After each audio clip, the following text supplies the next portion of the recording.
오늘의 주요 뉴스입니다. 한국당을 제외한 야4당이 내년 총선 때 비례대표 50석 중 30석에만 연동률을 적용하고 석패율을 도입하는 데 합의했습니다. 민주당은 석패율을 제고해달라며 난색을 표하고 있습니다.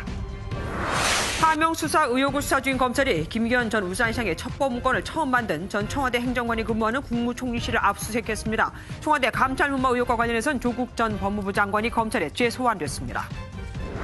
노조 와해 혐의로 임원들이 구속된 삼성이 과거 노조에 대한 인식이 국민의 눈높이에 미치지 못했다며 공식 사과했습니다. 삼성이 80년 넘게 고수해온 무노조 경영을 사실상 포기할 것이라는 관측이 나옵니다. 이세돌 구단이 한국형 알파고로 불리는 인공지능 한돌과의 은퇴 대국에서 승리했습니다. 공격보다는 수비에 집중하면서 한돌의 공격을 묘수로 뚫었다는 분석입니다. 군납 비리 혐의로 수사를 받던 육군 중령이 영장실질심사를 앞두고 자기 차 안에서 숨진 채 발견됐습니다. 유서는 없었지만 경찰은 문 씨가 수사에 압박을 느낀 것으로 보고 있습니다. 동아시안컵 축구대회에 참가 중인 축구대표팀이 잠시 후 7시 30분 일본과 마지막 경기를 치릅니다. 2승을 기록 중인 대표팀은 일본을 이겨야 대회 사상 첫 3연패를 달성합니다.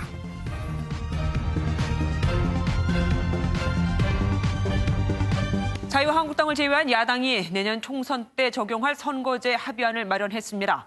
비례대표 50석 가운데 30석에 한해 당 득표율을 연동하고 석패율제를 도입하는 게 골자인데 더불어민주당은 여전히 석패율제는 받아들일 수 없다는 입장입니다. 아직 불씨가 그대로 있는 거죠. 박유영 기자가 먼저 보도합니다. 본회의 처리만 남은 선거법을 놓고 바른미래당과 정의당, 민주평화당과 대한신당이 합의안을 발표했습니다. 21대 총선에 한해 지역구 250석, 비례대표는 50석으로 하되 비례대표 30석까지는 정당 득표율을 연동해 선출하는 게 골자입니다. 연동형 비례대표제 도입이라는 첫발이라도 떼야 한다는 국민들의 열망을 받아 안아서 오늘 결단을 하자. 막판까지 협상에 걸림돌이 됐던 석패율제도 도입하기로 했습니다. 석패율제는 정당별 취약지역에서 근소한 표차로 낙선한 지역구 출마 후보를 비례대표로 당선시키는 제도입니다. 이것은 노무현 대통령이 그렇게 절실히 원하던 바이기도 했습니다. 최소한으로 설사 축소가 되더라도 석패율제도는 반드시 도입되어야 한다. 공을 넘겨받은 더불어민주당은 의원총회를 열고 경론을 벌였지만 추인에는 실패했습니다.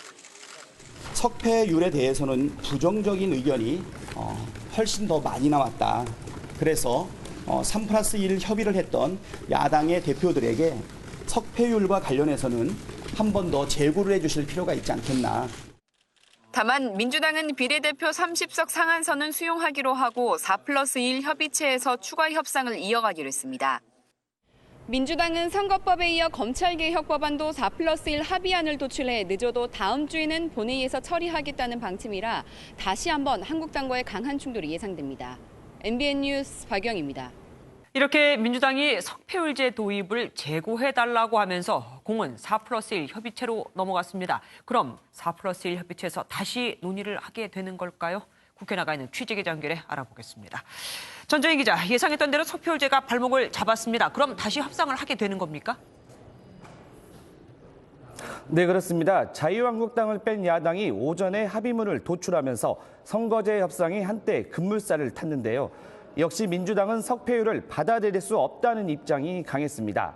석패율에 대한 재고를 요청하며 다시 공을 협의체에 넘겼는데요.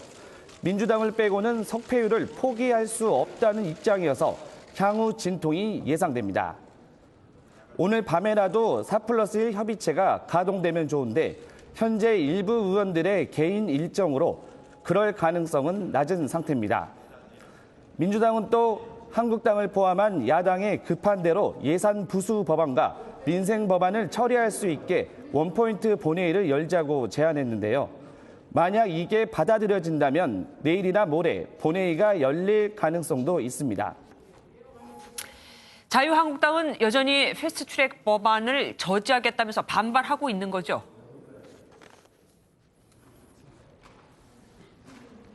네, 그렇습니다. 네, 한국당 의원들은 오늘도 국회 본청 앞에서 규탄 대회를 시작해 국회 밖으로 행진을 이어갔습니다. 지난 16일 집회 참가자들의 폭력 사태 등으로 국회 출입이 엄격히 통제되면서 지지자들의 집회는 국회 밖에서 진행됐는데요. 한국당 추산 지지자 3만여 명이 참석한 가운데 4+1 협의체 논의 움직임에 대한 강도 높은 비난이 쏟아졌습니다. 심재철 자유한국당 원내대표의 발언을 들어보겠습니다. 좌파 독재를 완성시키기 위해서 1+4라는 정체불명의 모임으로 대한민국을 혼란의 구렁텅이로 몰아넣고 있습니다. 네, 한국당은 일단 내일까지 규탄 대회를 열겠다는 계획이지만 황교안 대표가 대여 투쟁 행보를 이어가겠다는 뜻을 밝히면서 대치 전국은 이어질 것으로 보입니다. 지금까지 국회에서 MBN 뉴스 전정인입니다. 이렇게 선거제 등 패스트트랙 법안 처리가 속도를 낼 듯하자 한국당이 가만히 있지 않았습니다. 황교안 대표는 법안 상정에 키를 쥔 문희상 국회의장을 공격했고 이인영 민주당 원내대표는 이런 황 대표를 또 공격했습니다. 권영범 기자입니다. 사흘째 국회에서 패스트트랙 법안 저지 규탄 대회를 이끈 황교안 자유한국당 대표는 문희상 국회의장을 향해 또다시 맹공을 퍼부었습니다.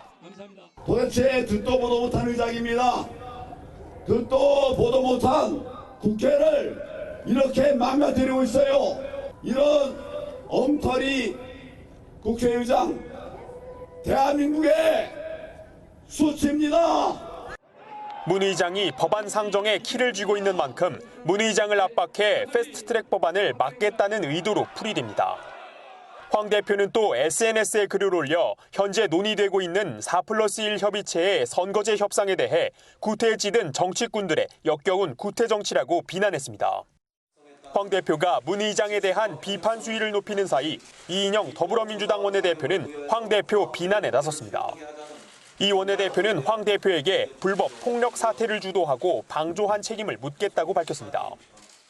황교안 대표의 모습은 의회 민주주의라고 할 수 없는 딱 광화문 태극기 부대의 정체성이었습니다.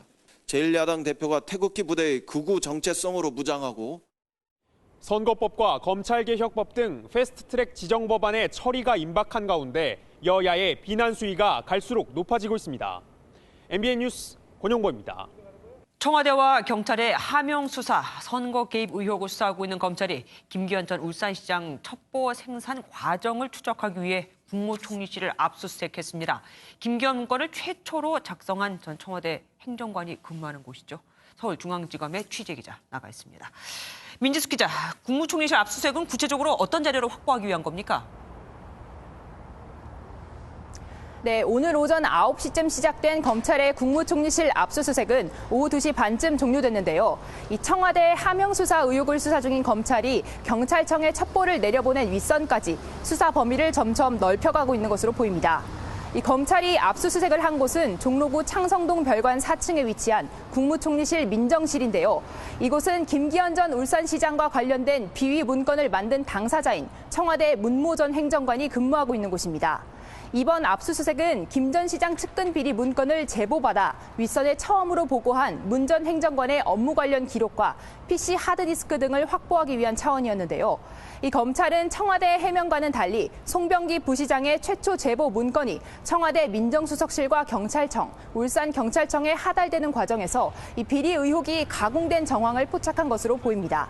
지난 5일 문 전 행정관을 소환했던 검찰은 이번 압수물 분석을 마치는 대로 문 행정관을 다시 불러 조사할 방침입니다. 청와대 감찰 무마 의혹으로 가보죠. 관련해서 조국 전 장관이 오늘도 소환이 됐다고요? 네, 동부지검은 오늘 조 전 장관을 피의자 신분으로 재소환했는데요. 지난 16일 11시간 넘게 조사를 받고 돌아간 지 이틀 만입니다. 이 검찰은 조 전 장관을 상대로 유재수 전 부시장에 대한 감찰 중단이 결정된 경위에 대해 추가 조사를 벌이고 있습니다. 이 앞서 조 전 장관 측은 유 전 부시장의 비리 첩보를 경미한 사안이라 판단해 종결했고 정무적인 책임은 최종적으로 자신에게 있다고 주장했는데요. 하지만 검찰은 조 전 장관이 중대 비리 상당 부분을 확인하고도 수사기관에 의뢰하지 않았고 민정수석이라는 직권을 남용해 검찰을 무마했다고 보고 있습니다. 이 조 전 장관은 이번 2차 조사에서도 감찰 중단과 관련해 진술 거부권 대신 상세히 진술을 할 것으로 예상됩니다. 이 검찰 안팎에서는 이달 안으로 조 전 장관을 비롯한 주요 인사들의 신병 처리와 기소 여부를 결정할 것이란 전망이 나오고 있습니다. 지금까지 서울중앙지검에서 MBN 뉴스 민지숙입니다. 검찰의 국무총리실 압수수색을 보는 청와대와 여권은 불편한 심기를 감추지 않았습니다. 더불어민주당은 아예 김기현 전 울산시장 비리 첩보 수사와 관련해 특검을 추진하겠다고 밝혔습니다. 지금의 검찰을 못 믿겠다 이거죠. 김도영 기자입니다. 청와대에 이어 총리실까지 검찰의 연이은 압수수색을 두고 청와대는 불편한 속내를 숨기지 못했습니다. 고민정 청와대 대변인은 수사 중인 사안에 대답하지 않겠다며 별도 입장을 내지 않겠다고 밝혔습니다. 다만 청와대 핵심 관계자는 검찰발 기사라는 게 실제 검찰이 이야기한 건지 기자들이 소설을 쓴 건지 알 수 없다며 진행 중인 수사에 대한 불만을 토로했습니다. 여권에서도 윤석열 검찰총장을 향한 비판이 이어졌습니다. 총리 후보자 지명이 있었습니다. 도대체 오비 일학일까요? 지금 윤석열 총장은 거대 언론 사주와 만났다는 얘기가. 설훈 의원이 위원장을 맡은 더불어민주당 검찰 공정수사 촉구특위는 아예 김기현 전 울산시장 비리첩보와 유재수 전 부산시 경제부시장 감찰 무마, 고래고기 사건 등 3건에 대한 특검을 추진하기로 했습니다. 최고위에서 특별한 일이 없는 한 특검을 당론으로서 결정할 수 있을 것 아닌가 생각을 합니다. 설 위원장은 특히 윤 총장의 수사 지휘에 대해서도 불만이 대단히 많다며 항의 방문에 나서겠다는 뜻도 밝혔습니다. 민주당은 이르면 모레 최고위원회의에서 특검 도입 여부를 결정할 예정입니다. MBN 뉴스 김도형입니다. 바둑 이세돌 구단과 인공지능 AI와의 오늘 대국. 예상을 벗어난 결과가 나왔죠. 과거 알파고한테 힘겹게 1승을 챙겼던 터라 알파고보다 업데이트된 이번 AI와의 대결은 당연히 이세돌 구단이 질 줄 알았거든요. 신용식 기자가 먼저 보도합니다. 입을 앙다문 채 다소 긴장한 표정의 이세돌 구단이 대국장에 들어섭니다. 25년 프로기사 생활을 마감하는 인공지능과의 마지막 대국입니다. 상대는 토종 AI 한돌. 3년 전 이세돌 구단과 대국을 치른 알파고보다 한 수 위로 평가됩니다. 때문에 이세돌은 2점을 먼저 까는 젖바둑으로 한돌과 대결을 시작했습니다. 올해 초 저희 국내 프로 탑5에 해당되는 기사분들한테 전승을 했죠. 프로 기사들한테 한 90에서 100% 정도 승률이 나온다. 대국 시작과 함께 매섭게 공격해오는 한돌에 비해 이세돌 구단은 평소와 달리 공격보다 수비 위주의 전략을 펼쳤습니다. 초반 위기에 몰린 이세돌 구단. 하지만 허를 찌른 묘수가 나오자 한돌이 이상 행동을 보였고 결국 한돌이 무너지면서 이세돌은 92수 만에 불계승을 거뒀습니다.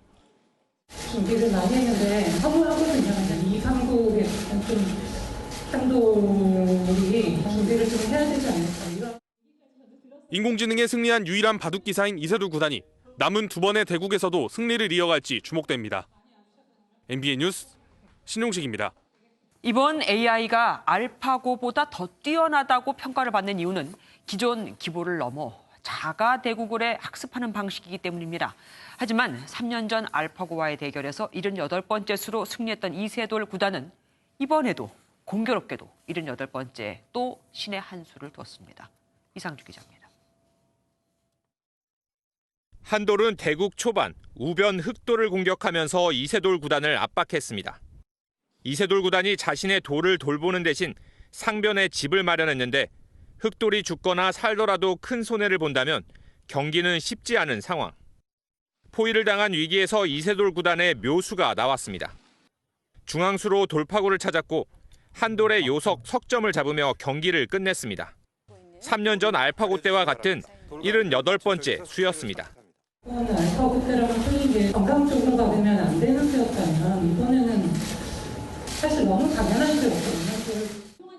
한돌은 기존의 기보만 학습해 계산하는 알파고와 달리 자기와의 대국을 통해 기보를 스스로 생성합니다. 하지만 이세돌 구단은 묘수로 2016년 알파고 4국 때와 같이 인공지능에 혼란을 일으켜 승리했습니다. 인공지능에 맞서 거둔 승리. 78번째 수는 신이 아닌 자존심을 지킨 인류의 한 수였습니다. MBN 뉴스 이상주입니다. 다음 소식입니다. 노조 와해 시도 혐의로 임원들이 구속된 삼성이 공식 사과문을 내놨습니다. 이번 사태를 계기로 삼성이 그동안 고수해왔던 무노조 경영을 사실상 포기할 것이라는 관측이 나오는 이유입니다. 서영수 기자입니다. 삼성이 노동조합 와해 공작 혐의로 이상훈 이사회 의장 등이 구속된 지 하루 만에 사과문을 발표했습니다. 노조 문제로 심려를 끼쳐 대단히 죄송하다며 과거 노조에 대한 인식이 국민의 눈높이에 미치지 못했음을 겸허히 받아들이겠다는 내용입니다. 사과문은 삼성전자와 함께 최근 같은 범죄 행위에 따른 처벌이 있었던 삼성물산과 공동 명의로 나왔습니다. 재계에서는 삼성이 1938년 창립 이후 80년 넘게 이어오던 무노조 경영 원칙을 사실상 포기한 것으로 보고 있습니다. 형이 확정되지도 않은 상태에서 이 같은 입장문을 발표한 것도 기존의 노사 문화를 근본적으로 바꾸겠다는 선언이란 해석입니다. 헌법이 보장한 기본권을 실현하기 위해서 삶을 포기하는 일 없도록 삼성에서 노동조합을 확산해 나가도록 다짐하겠습니다. 다만 이사회 의장 구속으로 삼성이 애초 계획했던 이사회 중심 경영에는 차질이 불가피할 것으로 보입니다. 또 통상 연말쯤 이뤄졌던 주요 계열사 임원 인사도 기약 없이 미뤄질 전망입니다. MBN 뉴스 서영수입니다. 군납 비리 혐의로 검찰 조사를 받던 육군 중령이 오늘 새벽 자신의 차 안에서 숨진 채 발견됐습니다. 영장 실질 심사를 받기 직전이었습니다. 노승환 기자가 보도합니다. 앞좌석이 모두 누워있고 바닥에는 정체 모를 바구니가 놓여 있습니다. 오늘 새벽 육군 문모 중령이 숨진 채 발견된 그의 승용차입니다. 문 중령의 차가 발견된 곳은 밤이면 인적이 거의 없는 한 대학의 후미진 길가였습니다. 집에 오지 않는다는 가족의 신고를 받고 경찰이 휴대전화 위치를 추적해 찾았습니다. 문 중령은 2015년부터 2017년까지 한 군납업체로부터 500만 원을 받은 혐의로 수사를 받아왔습니다. 오늘은 서울중앙지방법원에서 영장 실질심사를 받는 날이었습니다. 유서는 발견되지 않았지만 문 씨가 수사의 압박을 느껴 극단적 선택을 했을 가능성이 있습니다. 검찰은 지난 12일 문 씨가 8시간가량 조사를 받았고 수사 과정에서 강압은 없었다고 밝혔습니다. MBN 뉴스 노승환입니다. 맨홀 공사를 한다고 인도를 막아놓는 바람에 하는 수 없이 차도로 걷던 남성이 차에 치여 숨졌습니다. 심지어 초등학교 바로 앞이었는데 대체 보행로를 만들기는커녕 공사 신고조차 하지 않은 상태였습니다. 박상호 기자입니다. 119 구급대가 도로에 쓰러진 남성에게 심폐소생술을 합니다. 차도를 걷다 승용차에 치인 70대 남성은 병원으로 옮겨졌지만 끝내 숨졌습니다. 사고 당시 인도는 맨홀 교체 공사가 막 끝나 여기서부터 통행이 막혀 있었습니다. 숨진 남성은 어쩔 수 없이 차도로 내려와 걸어가다 변을 당했습니다. 인도 폭은 고작 1m, 대체 보행로마저 없었습니다. 사람이 좀 다닐 수 있는 이렇게 공간을 좀 확보해 놓고 이렇게 공사를 했었어야 되는데 완전히 인도를 거의 다 막아놓는 편이었죠. 사고가 난 곳은 초등학교 바로 앞 어린이 보호구역이었습니다. 그런데도 공사업체는 신고도 하지 않고 공사를 했습니다. 최근 통과된 민식이법의 취지를 무색하게 합니다. 그래가지고 언젠가는 사고 나겠다. 구청에서 조금이라도 신경만 조금만 써주면 이런 사고는. 승용차 운전자는 술을 마셨지만 단속 수치에는 미치지 않았는데 피해자를 보지 못했다고 진술했습니다. 경찰은 20대 운전자를 입건하고 공사업체도 조사가 끝나는 대로 추가 입건할 방침입니다. MBN 뉴스 박상호입니다. 환각작용이 있어 일명 마약 풍선으로 불리는 아산화질소를 차량 안에서 흡입하던 남녀 3명이 붙잡혔습니다. 2년 전 20대 남성이 과도하게 마셨다가 숨진 뒤 흡입을 위한 판매가 금지됐지만 사실 온라인에서는 쉽게 누구나 구할 수 있습니다. 윤지원 기자가 보도합니다. 서울 역삼동의 한 도로입니다. 어제 저녁 8시 40분쯤 20대 여성 2명과 남성 1명이 이곳에서 일명 해피벌룬을 흡입하다 붙잡혔습니다. 이들은 이 주차장 입구에 차를 세워놓고 안에서 아산화질소를 흡입하다 인근 주민의 신고로 경찰에 현행범 체포됐습니다. 차량에서는 1,000개가 넘는 아산화질소 캡슐과 주입기 등이 발견됐습니다. 두 분은 서 계시고 남자분이 이제 경찰 따라서 수갑 차고 열어가지고 쓰레기 봉투만한 봉지 앞에 가더라고요. 경찰은 이들을 화학물질관리법 위반 혐의로 입건해 사건 경위를 조사 중입니다. 이처럼 해피벌룬 흡입 범죄가 끊이지 않는 이유는 온라인상에서 누구나 아산화질소 캡슐을 쉽게 구할 수 있기 때문입니다. 해피벌룬은 지속적으로 흡입할 경우 뇌에 치명적 악영향을 줄 수 있습니다.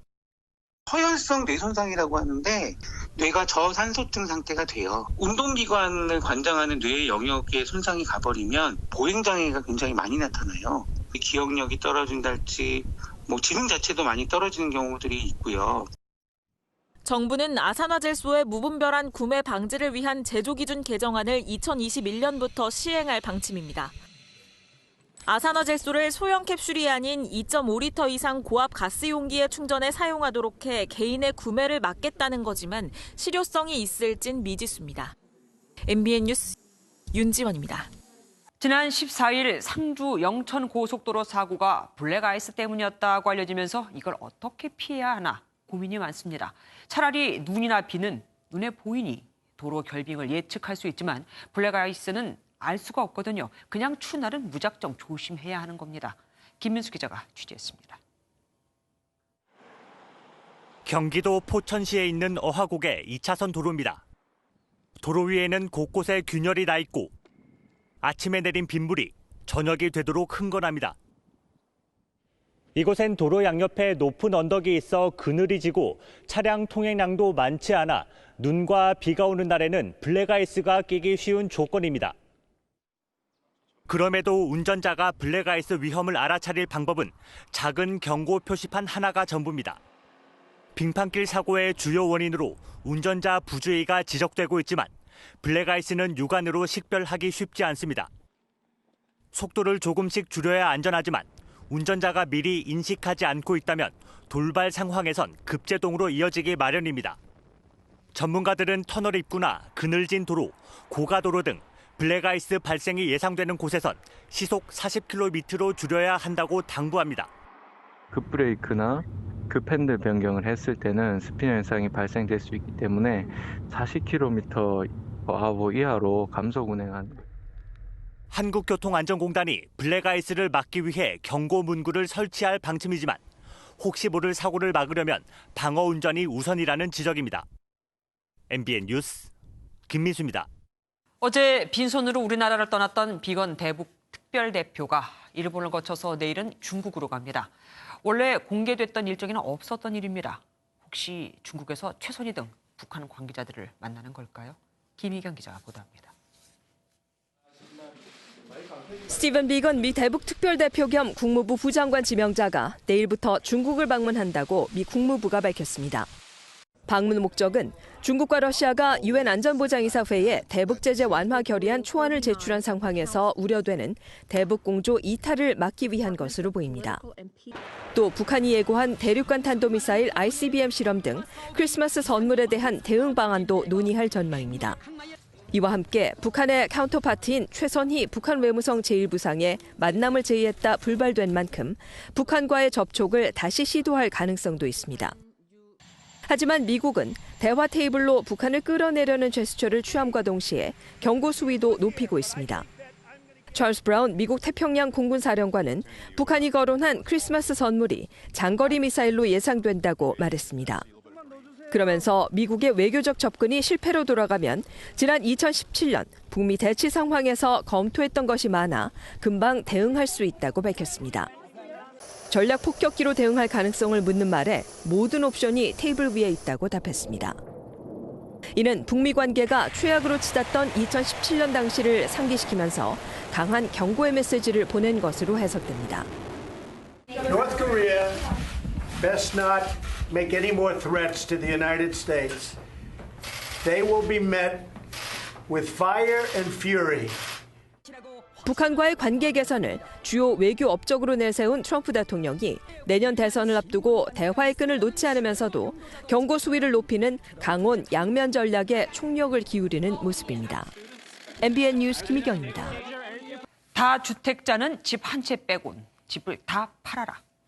청와대 비서관급 이상 참모들에게 내린 권고가 정부 부처까지 확산되고 있습니다. 은성수 금융위원장이 집 한 채를 내놓겠다고 한 데 이어 홍남기 부총리는 자신은 물론이고 고위공직자들까지도, 그러니까 청와대 고위공직자뿐 아니라 모두가 청와대의 권고를 따르는 게 바람직하다고 말했습니다. 이기종 기자입니다. 서울 서초구와 세종시에 각각 아파트를 보유한 은성수 금융위원장. 부동산 대출 규제를 담당하는 금융수장으로서 청와대 권고는 남의 일이 아니라며 세종시 아파트 처분 계획을 밝혔습니다. 저도 계획은 마찬가지고 어제 끝나고 오후 한 5시쯤 세입자한테 그런 의사를 전달했습니다. 살고 있는 경기 의왕시의 아파트와 세종시의 분양권을 보유한 홍남기 경제부총리도 나섰습니다. 홍 부총리는 자신을 포함한 고위공직자들도 청와대의 권고를 따르는 것이 바람직하다고 밝혔습니다. 다만 세종시의 분양권은 전매 제한이 걸려 팔 수 없는 만큼 입주 후 바로 처분하겠다고 말했습니다. 홍 부총리는 주택 처분을 강요할 수는 없다고 했지만 다주택 고위공직자들의 부담은 커졌습니다. 강경화 외교부 장관은 서울 관악구와 은평구에 주택 2채를 갖고 있고 최기영 과학기술정보통신부 장관은 서초구에만 아파트 2채를 보유했습니다. 이렇게 정부 중앙부처와 위원회 등의 장관과 차관급 인사 58명 중 다주택자는 10명 중 3명 꼴인 16명, 3주택 이상도 2명이 있습니다. 집은 한 채만 가지라는 청와대의 권고가 확산하는 가운데 이걸 지켜야 하는 고위공직자의 범위는 어디까지인지, 다주택자는 악이라는 인식을 확산시키는 것은 아닌지 또 다른 논란도 예상됩니다. MBN 뉴스 이기종입니다. 국무총리 지명 후 인사청문 사무실에 처음으로 출근한 정세균 후보자는 경제 활력을 찾는 게 중요하다고 말했습니다.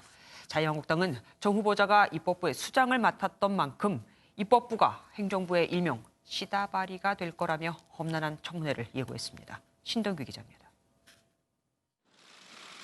문재인 정부 두 번째 국무총리로 지명된 정세균 후보자는 서울 동의동에 마련된 인사청문 준비사무실에 출근했습니다. 경제총리로 관심을 모은 정 후보자는 가장 시급한 경제 현안이 무엇이냐는 질문에 경제 활력을 찾는 거라고 답했습니다. 경제 주체들이 활발하게 경제 활동을 할 수 있는 여건을 만드는 것, 그게 가장 중요하다고 생각합니다. 지난 2006년 2월 산업자원부 장관 후보자로 국회 인사청문을 거쳤던 정 후보자는 오랜만에 청문회에 서는 만큼 긴장감도 드러냈습니다. 제가 청문회를 치른 지가 만으로 14년이 됐고 15년 차가 될 것 같습니다. 제가 많은 정치 활동도 했기 때문에 청문회 준비를 잘 해야 되지 않을까 그렇게 생각합니다. 자유한국당에선 정 후보자의 국회의장 이력을 문제 삼아 입법부가 행정부의 시녀로 전락했다는 비판과 함께 거친 표현도 나왔습니다.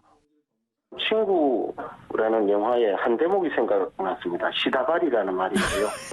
진짜 이거는 경악할 일이라고 봅니다. 여권에선 정 후보자의 열린우리당 대표 시절 노영민 비서실장이 대변인을, 강기정 정무수석이 비서실장을 맡았던 점에서 청와대와 정부의 찰떡 호흡을 기대했습니다. MBN 뉴스 신동규입니다. 매일 방송 MBN과 대유 위니아그룹, 한국여자 프로골프협회가 대유 위니아 MBN 여자오픈 개최 조인식을 열었습니다. 국내 정상의 여자 골프 선수들이 총 출동하는 대유 위니아 MBN 여자오픈은 내년 8월 경기도 포천 대유 몽베르 컨트리클럽에서 개최됩니다. 평년보다 온화했던 날씨를 뒤로하고 오늘은 계절이 제자리를 찾았습니다. 갑자기 기온이 크게 내려가 오늘 추위가 적응이 안 되신 분들도 계실 텐데요. 당분간 초겨울 추위가 계속되는 가운데 내일 아침 기온은 오늘보다 더 낮겠습니다. 내일 아침 서울 영하 5도, 파주는 영하 9도로 오늘보다 3도에서 4도가량 낮겠고 남부지방도 아침에 영하권까지 떨어지는 곳이 있겠습니다. 오늘 밤까지 경북 동해안을 따라서는 비가 오는 곳이 있겠는데요. 그 밖에 동해안을 따라서도 빗방울이 조금 떨어질 수 있겠습니다. 오늘 그 밖에 전국에서는 가끔 구름이 많았습니다. 내일 중부지방 막다가 오후부터는 구름의 양이 많아지겠습니다. 남부지방 아침 기온 오늘보다 내려가서 춥겠습니다. 대구 아침에 영하 1도선을 가리키겠고 그 밖에 남부지방은 낮 동안에는 오늘과 비슷한 기온을 보이겠습니다. 동해안에는 눈과 비가 얼어붙어 도로가 미끄러운 곳이 많습니다. 터널 입출구나 산간도로 등을 지나실 때에는 특히 더 주의가 필요하겠습니다. 모레에는 곳곳에 약한 비나 눈이 올 수 있겠고 주말까지 영하권 추위가 계속되겠습니다. 날씨였습니다. MBN이 선정한 이 한 장의 사진입니다. 판매대 앞에서 본인이 구운 쿠키를 팔고 있는 5살 소녀. 함께 유치원을 다니는 그러나 급식비를 내지 못하는 친구들을 위해서입니다. 결국 123명의 점심값을 해결해 줬죠. 심지어는 함께 친구들과 간식도 먹을 수 있게 됐다며 매우 기뻐합니다. 어른이 아이보다 나은 게 대체 뭐가 있을까요? MBN 종합뉴스 여기서 마치겠습니다. 함께해 주신 여러분 고맙습니다.